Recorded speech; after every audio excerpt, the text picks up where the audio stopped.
Audio exclusivo de Actitud 92.5. Estamos en comunicación telefónica con el doctor Tomás Orduna, que es jefe de medicina y además del Hospital Muñiz. Bueno, una eminencia realmente. Le agradecemos mucho al doctor por regalarnos estos minutos de su tiempo, porque hoy en día justamente dos de los temas que nos tienen hablando a todos los medios y preocupados a todos los vecinos de Monte en particular, pero de la República Argentina en general, son justamente el coronavirus y el tema del dengue. Hoy tuvimos otra muerte por dengue, por eso queremos hablar con el doctor sobre estos temas. Tomás, buenos días, muchas gracias por atendernos, ¿cómo estás? ¿Qué tal? Buen día, un gusto estar con ustedes. Bueno, el gusto realmente es para nosotros y el placer, y agradecerte nuevamente por regalarnos estos minutos de tu tiempo. Bueno, en los medios nacionales y todo el pueblo está hablando justamente del coronavirus.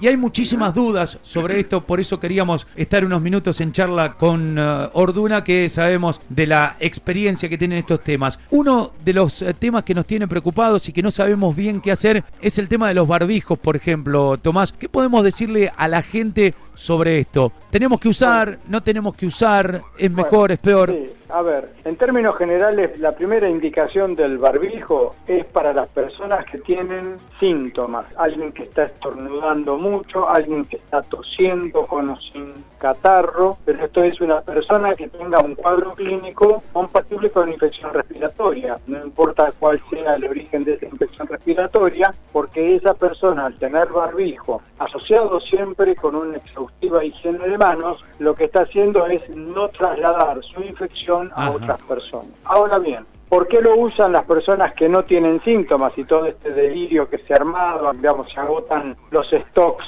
de barbijos, etcétera? Es porque hay una falsa sensación que ya con el solo hecho de ponerme barbijo yo estoy exento, digamos, de poder adquirirlo si desprevenidamente en la vía pública me cruzo con alguien que al ir sin barbijo y estando con síntomas pudiera toser cerca mío, estornudar cerca mío. Esto es absolutamente raro que pueda ocurrir y a su vez una de las puertas muy comunes de entrada de los virus respiratorios son por la contaminación de manos. Después con las manos me friego, por ejemplo, los ojos y el virus entra por la mucosa de la conjuntiva, o me toco la boca y el virus entra por la mucosa de la boca. Esto es, las manos, sabemos desde la epidemia del 2009 de gripe, que constituyen una vía de entrada fundamental en la patología respiratoria. Entonces, ¿quién es que debería tener barbijo? El que está enfermo. ¿Cuándo podría alguien no enfermo usar barbijo? En determinados y puntuales momentos que hacen a que esté rodeado de muchas personas. Por ejemplo, para un viajero el momento de esas muchas personas básicamente es en el lugar de un aeropuerto, cuando se acumulan, quizás por retrasos de aviones, porque se agolpan muchas personas al mismo tiempo en espacios más bien acotados, y ahí entonces hay una sensación, digamos, de estoy muy rodeado, alguien puede toser, alguien puede estornudar, y entonces el ponerse el barbijo podría evitarlo. Ahora, ese barbijo que me pongo no es un barbijo que yo puedo reutilizar cuantas veces quiera, que este es uno de los problemas. El barbijo es descartable, porque de lo contrario, todo lo que está pegoteado por el lado de afuera del barbijo, yo no lo puedo después guardar en mi bolsillo, y qué sé yo, 12 horas más tarde saco ese mismo barbijo cuando llego a Madrid y me vuelvo a poner el mismo barbijo, ¿se entiende? Sí, porque los barbijos son descartables. Yo lo uso el tiempo en que hubo cierta exposición a riesgo, si es que quiero usar barbijo, cosa que hoy se está desaconsejando fuertemente, porque termina generando una falsa sensación de seguridad. Se dirime el tema de estar con buena higiene de manos, que insistimos es fundamental, y después para colmo no se lo descarta. Esto es, lo uso 2 horas, lo saco, lo guardo al bolsillo, después más tarde lo vuelvo a sacar, me lo pongo y después lo vuelvo a guardar. Con lo cual, estoy haciendo una praxis de contaminación de mis manos, de los bolsillos, de todo, con un barbijo que ya no debería estar más que en el techo de la basura. En ese caso pasa a ser contraproducente. Absolutamente, porque nosotros en el ambiente hospitalario, cuando tenemos que usar un barbijo en diferentes situaciones, o las máscaras que se llaman respiradores, siempre son barbijos que se descartan después de usarlos para un determinado procedimiento o un determinado momento, ¿se entiende? Sí, sí. No vuelven a una caja, Claro. no van al bolsillo de mi guardapolvo, van a la basura. Es Y verdad. las mascarillas que podemos usar durante algunos días más, son unas máscaras especiales, blancas, etcétera, esas solo las termino de usar y las tengo que colgar en un lugar en la pared preparado para estar colgadas con nombre de cada uno de los dueños de esa mascarita, con un procedimiento para colocarlo, con una decontaminación de mano después de colocarlo, que ya no dura más de 5 días esa mascarita, y que por cualquier cosa que la lastime a la mascarita ya hay que tirarla. Digo, no es tan sencillo el uso del barbijo. Si puede terminar, me gustó esa apreciación de contraproducente. Bien, otra de las cosas que se dicen y que en realidad nos generan dudas al final es que en estos lados del mundo, según la temperatura que hay, por ejemplo, en Argentina, el coronavirus no podría sobrevivir o no nos podría afectar. ¿Qué hay de cierto con eso? No. La interpretación de estar nosotros ahora en pleno verano todavía y después entrando en un otoño que suele ser bastante caliente, en el modelo de abril, comienzos de mayo, lo que hace la temperatura alta, la del verano, que la gente se agolpa menos, está menos, digamos, encerrada, hay más renovación del aire, la gente sale, no están todos metidos en lugares donde la situación del frío externo obliga a quedarse más hacinado. Esto es, muchas más personas juntas, como suele ocurrir en cualquier momento del invierno, en un lugar de trabajo, en las escuelas, en cualquier lugar donde haya mucha gente. El invierno tiende a hacernos quedar adentro porque afuera está muy frío, lluvioso, etcétera. Sí. En el verano hay expansión. La gente sale naturalmente, los parques se llenan de gente, entonces hay aire alrededor de nosotros con mayor probabilidad que lo que ocurre en invierno, donde la relación de las enfermedades respiratorias son fuertemente asociadas con el invierno, por ese potencial hacinamiento, por esa aglomeración de humanos que favorece la transmisión entre persona a persona de esos patógenos respiratorios. No quiere decir que no podamos tenerlo, es menos fácil de transmitirse en el ambiente de verano versus el ambiente de invierno. Cuando uno está pensando en los lugares en los que hemos visto como China, están pasando invierno, están con temperaturas bajísimas. La Claro. gente tiende a estar adentro de los edificios, de las viviendas, etcétera, y eso favorece el contacto interhumano.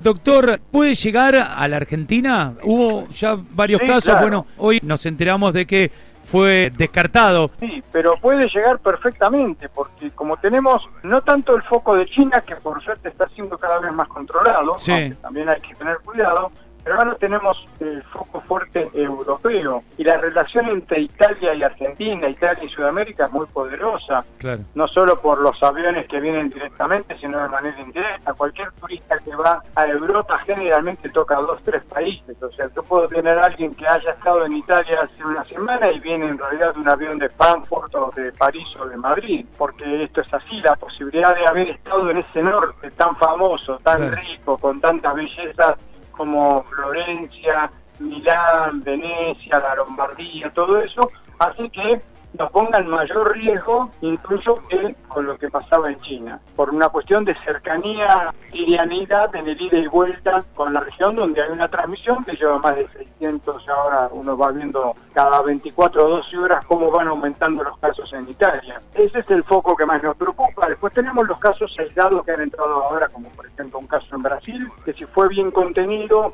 y se puede seguir bien a los contactos, y en eventual caso de que haya algún contacto también se siguen a los otros contactos que puede haber tenido. Entonces es una cadena de evaluar contactos y de eventualmente también cuarentenar a aquellos que se sospecha es necesario que lo hagan, el estar cuarentenados para pasar el periodo de incubación y saber si se infectaron o no. Digamos, se pueden hacer cosas para, en principio, aún entrando, minimizar el riesgo de expansión. Y Pero el escenario final no tenemos la pelota, digamos, la pelota controlada, claro. ¿Y nosotros como ciudadanos podemos hacer algo con respecto a esto? Sí, mantener higiene de manos, fundamental. Si uno tiene algún cuadro clínico de tipo respiratorio, ahí sí ponerse una mascarilla, seguir usando mucha higiene de manos y consultar con el médico lo antes posible, y sobre todo estar alerta si uno ha tomado contacto con personas que pudieran venir de áreas de transmisión, como hoy es básicamente Italia, se ha incorporado Japón, por supuesto China,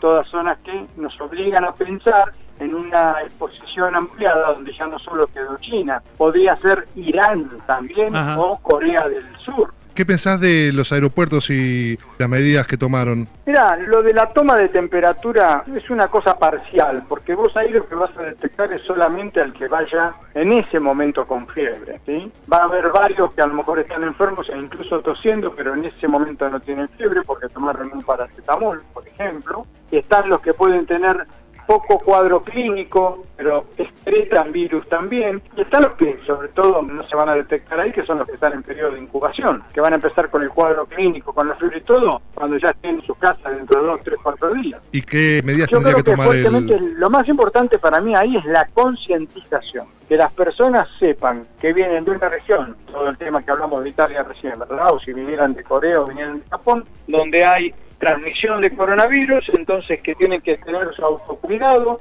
estar alertas y si se enferman, lo que decíamos, barbijo, mascarilla rápidamente, mucha higiene de manos y avisar a su médico de cabecera, al médico de la guardia del lugar donde te toque consultar, yendo ya con barbijo y con higiene de manos y decir, yo vengo de Italia, yo estuve en Japón, yo estuve en Corea, porque eso va a ser más poderoso. Había ciertas quejas que a toda la gente no se le tomaba la temperatura y demás. Sí. Tienen muchos errores en el sentido de dejar pasar potencialmente a muchas personas. Es muy engorroso. Yo creo que lo mejor es la concientización, como se está trabajando con cartelería, con avisos que tienen que dar el capitán del avión y el personal del avión cuando están llegando a Buenos Aires los aviones, diciendo que tienen que firmar una forma a la gente que venga de Italia, que se les avisa que si tienen cuadro clínico consulten inmediatamente. Es decir, esto de la concientización creo que es lo más poderoso. Doctor, vamos a pasar al tema del dengue. Hoy se ha cobrado otra vida, está en todas las Lamentable, noticias. sí. ¿Qué le produce a usted esta noticia? O que vuelva a hablarse del dengue y que volvamos a tener muertes en el país por el dengue. ¿Qué produce en alguien que trabaja tanto y desde hace tantos años contra todo esto? Y bueno, da mucha pena, es algo que lamentablemente en lugares donde circula dengue puede ocurrir aún en los mejores sistemas de salud. La muerte por dengue es algo que puede pasar, sobre todo en determinadas personas o grupos de riesgo, como pueden ser los adultos mayores, los pacientes con compromisos de sus sistemas defensivos. Entonces, en este caso, uno no conoce con detalle cómo fue el desarrollo de la enfermedad en esta señora que lamentablemente terminó falleciendo. Algo que hay que tener claro es que el equipo de salud tiene un rol importante en la detección precoz de pacientes que puedan estar complicando para inmediatamente comenzar con todo el soporte terapéutico que generalmente se hace en terapia intensiva. Algo importante de parte de la población, o sea, el equipo de salud tiene que estar pensando que estamos en época de transmisión de dengue y poder tener en cuenta que cualquier paciente que tenga lo que llamamos signos de alarma debe inmediatamente quedar en lo que a su vez llamamos hidratación de rescate o resucitación hídrica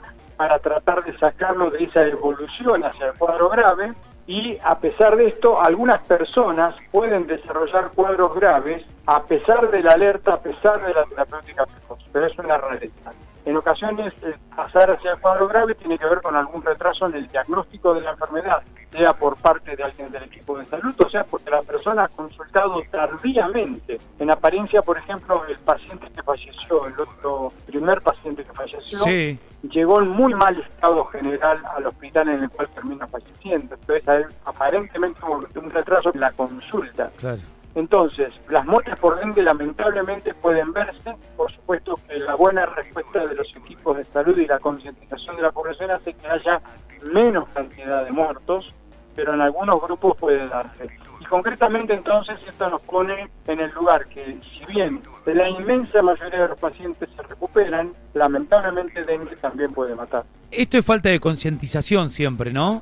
Yo creo que es así. Necesitamos tener presente desde hace ya muchos años, pero de acá en adelante, que cuando llega la temporada en la cual empieza a haber Aedes aegypti, esto es en general para fines del mes de noviembre, mediados fines del mes de noviembre, en todas las áreas urbanas, acá, en donde estamos hablando, en nuestra latitud, ustedes Sí. en el monte, en Ciudad Capital. Pero el Aedes aegypti hace ya mucho antes, que para cuando se despierta en Buenos Aires, digamos, ya hace un mes y medio, como mínimo 2, que está despierto en Iguazú o en Formosa, porque allá ya hace calor y las temperaturas y las lluvias, todo empezaron mucho antes. Entonces, cada vez que llega la temporada de la Aedes aegypti, para el cual lo que tenemos que recordar es que el combate contra la Aedes aegypti disminuye la posibilidad de tener más o menos casos de dengue. Cuando hay mucha Aedes aegypti, hay mucho dengue, mucha transmisión.